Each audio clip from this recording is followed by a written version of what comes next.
Biografia de Anita Malfatti.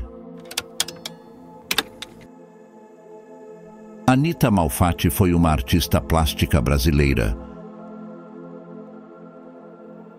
A mostra expressionista da pintora realizada em São Paulo na Exposição de Pintura Moderna foi um marco para a renovação das artes plásticas no Brasil. Monteiro Lobato, na época, emitiu uma nota crítica sobre a arte expressionista de Anita. A nota foi publicada no jornal O Estado de São Paulo e intitulada como Paranoia ou Mistificação, que acabou sendo o estopim para a explosão do movimento modernista no Brasil. Infância. Anita Catarina Malfatti nasceu em São Paulo, no dia 2 de dezembro de 1889. Filha de Samuel Malfatti, engenheiro italiano, e de Betty Krug, descendente de alemães e de nacionalidade norte-americana, nasceu com uma atrofia na mão direita e treinada para usar a mão esquerda, recebendo os cuidados desde de muito jovem de uma governanta. Anita Malfatti aprendeu as primeiras letras no Colégio São José, estudou na escola americana e em 1897 ingressou no Colégio Mackenzie. Com 13 anos, Anita já sofria com a ansiedade precoce. Já sofria com a pressão de saber que rumo tomaria na vida. Suas crises de pânico e ansiedade eram tão intensas que a fizeram tomar uma atitude radical. Anita imaginou que passar por uma experiência de forte emoção, uma aventura perigosa, por exemplo, poderia lhe trazer algum tipo de iluminação ou resposta, algum novo ponto de vista, ou até mesmo foco em outra coisa que não fosse as suas incertezas. Anita deitou-se no vão entre os trilhos de uma linha do trem, perto de sua casa, no bairro da Barra Funda, e aguardou o trem passar por cima do seu frágil corpo. Amarrei fortemente as minhas tranças e deitei-me debaixo dos dormentes dos trilhos e esperei o trem passar por cima de mim, revelou em um depoimento de 1939, já artista consagrada. Foi uma coisa horrível, indescritível. O barulho ensurdecedor, a deslocação de ar e a temperatura asfixiante deram-me uma impressão de delírio e de loucura. Eu via cores, cores e cores riscando o espaço, cores que eu desejaria ficar para sempre na retina assombrada. Foi a revelação. Voltei decidida a me dedicar à pintura. Formação. Anita aprendeu as primeiras técnicas da pintura com sua mãe, que após a morte do marido dava aulas de pintura e línguas para sustentar a família. E ainda com 19 anos, formou-se professora. Em 1910, com a ajuda de um tio e do padrinho, foi estudar na Alemanha, onde frequentou o ateliê de Fritz Burger e, em seguida, matriculou-se na Academia Real de Belas Artes em Berlim, onde estudou pintura expressionista, cujo objetivo era expressar o emocional, distorcer formas e usar cores, meio fora da realidade. Em 1914, Anita Malfatti estava de volta ao Brasil e realizou uma exposição na Casa Mappin, quando apresentou os estudos da pintura expressionista feitos no ateliê de Lovis Corinth, em Berlim.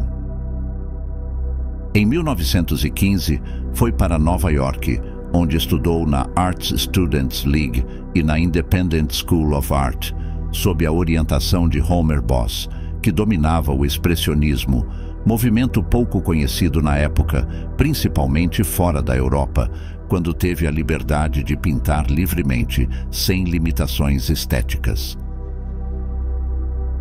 São dessa época as obras: A Boba, de 1915, O Japonês, de 1915, O Farol, de 1915.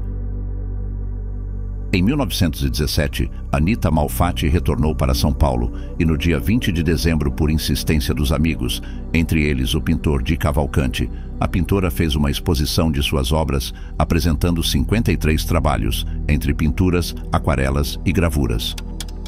A pintura de Anita trazia cores berrantes, pinceladas que saltavam da tela e formas que desfiguravam a representação humana, muito longe das pinturas acadêmicas que reinavam aqui no país, causando grande repercussão em todas as academias de arte e na imprensa.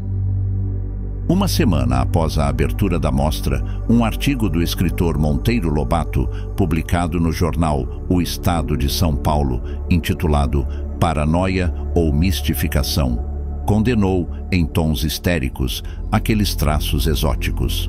Para ele, Anita havia se deixado contaminar pelas extravagâncias de Picasso e companhia. Para um crítico europeu, a arte de Anita Malfatti era uma arte emergente espelhada no cubismo e expressionismo. Era arte moderna. A crítica serviu de estopim para o movimento modernista no Brasil. Algumas obras de Anita se tornaram clássicos da pintura moderna, entre elas A Estudante Russa, de 1915, A Mulher de Cabelos Verdes, de 1917, O Homem Amarelo, também de 1917. As telas expressionistas expostas por Anita causaram impacto para os padrões da arte da época. Nas obras foram incorporados procedimentos básicos da arte moderna, como a relação dinâmica e tensa entre a figura e o fundo da tela, a pincelada livre que valoriza os detalhes, os tons fortes, uma técnica de luz que foge do claro e escuro tradicional e apresenta uma liberdade de composição. A Semana de Arte Moderna. Depois de um ano sem produzir nenhuma obra, Anita voltou a ter aulas, período em que estudou as técnicas da natureza morta. Nessa época, conhece a pintora Tarsila do Amaral e foi só o começo de uma grande amizade. Incentivada pelos amigos, Anita participou da Semana de Arte Moderna de 1922 e integrou, ao lado de Tarsila do Amaral, Mário de Andrade, Oswald de Andrade e Menotti de Picchia, o majestoso Grupo dos Cinco. Durante toda a Semana de Arte Moderna, ou Semana de 22, que apesar do nome, só teve apresentações em 3 dias, 13, 15 e 17 de fevereiro, realizadas no saguão do Teatro Municipal de São Paulo, foram expostas obras de Anita Malfatti, de Cavalcanti, Vicente do Rego Monteiro, Victor Brecheret, entre outros artistas. Reconhecimento internacional. Entre os anos de 1923 e 1928, Anita residiu em Paris.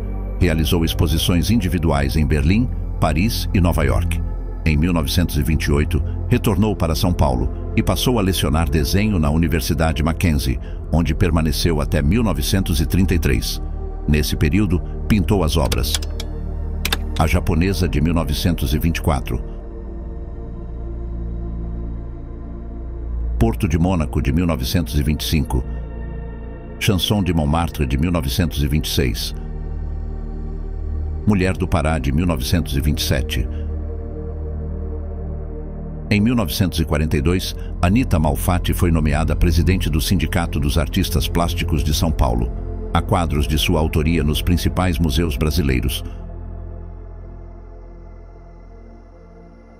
Anita Malfatti faleceu em São Paulo, no dia 6 de novembro de 1964, e toda sua obra serve até hoje como uma das grandes referências que mudou a visão de arte no mercado nacional.